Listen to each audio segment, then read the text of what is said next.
ये अपनी आत्मा के कल्याण के लिए, मुक्ति और मोक्ष के लिए भजन जरूर करना चाहिए। भजन करेंगे तो ये मनुष्य शरीर, मानव जीवन साफ हो जाएगा और आपको ये मनुष्य शरीर पाने की सफलता मिल जाएगी। अगर ये काम नहीं किया तो कुछ भी नहीं किया। 84 लाख योनियों में जीवात्मा भटक रही है, कभी इस योनि में, कभी इस योनि में, कभी इस योनि में। इसी तरीके से भटक भटक करके और नरकों की यात्राएं इसी जीवात्मा को झेलनी पड़ेंगी। महापुरुष नरकों की यात्राओं से बचाने के लिए ऐसा रास्ता बताते हैं कि जिस रास्ते पर आसानी से लोग चल सकें, इसमें कोई कठिनाई नहीं, कोई परेशानी नहीं। बाबा जी ने बड़े अच्छे तरीके से लोगों के लिए ये भजन करने की विधि बताई है और फिर भी उसे न कर पाए तो ये समझ लो कि ये मनुष्य शरीर बेकार ही जा रहा है, फिर बार बार मिलेगा नहीं। भगवान के पाने की जुक्ति, रास्ता, नामदान जिसको कलिकाल में कहते हैं, जिन जिन प्रेमियों को मिल गया है वो लग कर के भजन करें। नहीं तो देखो ये प्रचार हो रहा है और पहले भी लोगों को मालूम नहीं था और आगे का भी लोगों को मालूम नहीं है। कोरोना नाम की बीमारी आई थी, किसी को पता नहीं था। माँ को बेटे से अलग कर दिया गया, बेटों को पिता से अलग कर दिया गया, पिता को पुत्र से अलग कर दिया गया और जिसको कोरोना हो गया था उसकी बॉडी, उसका शरीर घर परिवार के लोगों को नहीं मिला था। सरकार ने ही पूरी उसकी व्यवस्था की। क्यों की थी? कि बचाव के लिए, कि अगर इस बॉडी को दे दिया गया तो इसके वायरस कहीं दूसरे लोगों को लग गए तो उसको भी नुकसान हो सकता है। तो कितनी बड़ी ये व्यवस्था थी। बाबा जी कह रहे हैं कि अभी तो आपने बीमारियां देखी नहीं, ऐसी ऐसी बीमारियां सामने आ रही हैं और तमाम तरह की बीमारियों का सामना जब व्यक्ति करेगा तो क्या स्थिति बनेगी।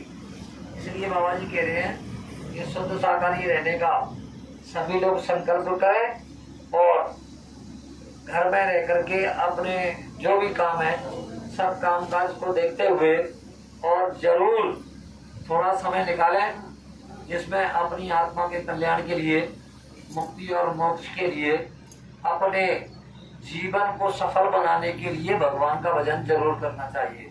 मनुष्य शरीर इसीलिए ही मिलता है। वेद शास्त्र भी कहते हैं कि बड़े भाग मानुष सन पावा और सुर दुर्लभ सब ग्रंथ दावा। सभी ग्रंथों ने इस बात का बखान किया है कि ये निर्दयी मानव तन सर्वश्रेष्ठ है और ये इसीलिए मिलता है। इसके लिए देवता तक तरसते हैं कि हमें मनुष्य शरीर मिल जाए तो हम भी उस परमपिता परमात्मा को याद करें और अपना ये मानव जीवन सफल बनाएं, लेकिन उनको मिलता नहीं है। उनकी एक व्यवस्था है और व्यवस्था के तहत उनको अलग कर दिया गया, निश्चित जगह और निश्चित काम उनको दे दिया गया है।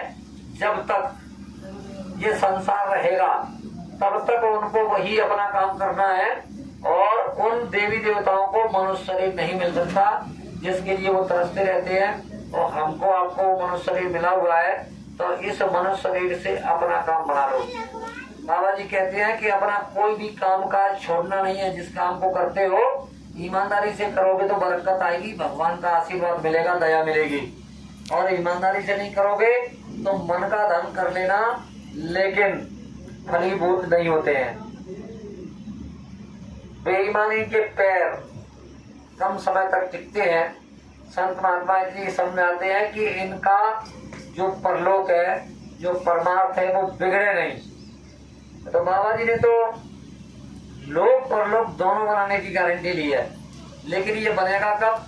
बनेगा तब जब बाबा जी के बताए रास्ते पर सुबह शाम चलेंगे और नित्य नियम से कभी किया कभी छोड़ दिया, कभी किया कभी छोड़ दिया, तो इस तरीके से पूरी दया नहीं होती।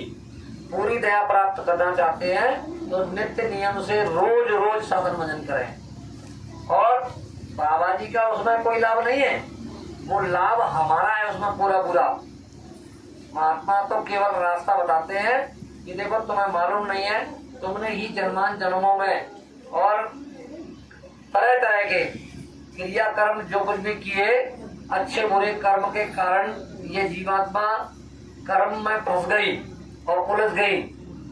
अब उसी बंधन से मुक्ति दिलाने के लिए बाबा जी बता रहे हैं कि सुबह शाम बैठ करके और तुम इस कलकाल में जिस नाम का आधार है उस नाम का जप करो।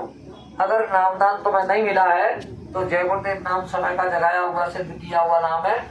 इस नाम की पहले परीक्षा करो और जब ये परीक्षा में परिचय नाम दे दे तो फिर इसे सहारा बना लो। चाहे कोई कुछ भी कहे, ये नाम समय का जगाया हुआ सिद्ध किया हुआ नाम है। इस नाम की हम लोगों ने एक बार नहीं सैकड़ों बार परीक्षाएं की हैं, सैकड़ों बार। इस नाम को अच्छी तरीके से ठोक बजा करके देख लिया है। यही नाम मानव के जीवन में आधार बन सकता है। बकाया किसी नाम से आपको लाभ होने वाला नहीं है।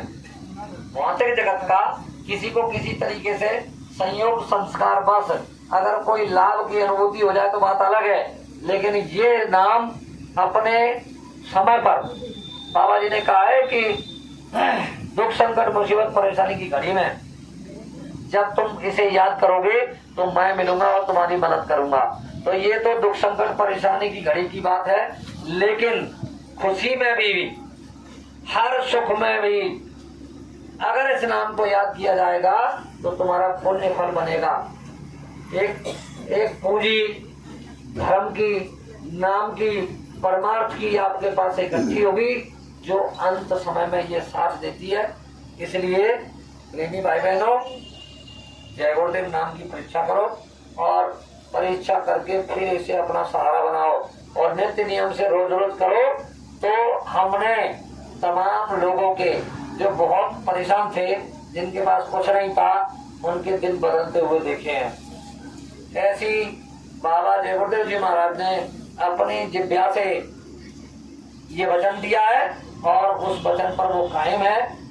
हर वक्त चाहे जिस समय कुछ भी हो, 24 घंटे में से किसी भी समय अगर तुमने जय गुरुदेव नाम को याद किया तो निश्चित रूप से तुम्हारा फायदा होने वाला है। और जो भजन करने वाले हैं उन प्रेमियों के लिए ये हिदायत है कि 12 से 2 बजे के बीच में अपना स्मरण ध्यान भजन नहीं करें, चाहे वो रात्रि का समय हो या दिन का समय हो। बकाया किसी भी समय बैठ सकते हैं, जब जब समय मिले तब तब इस नाम से अपना काम बनाओ।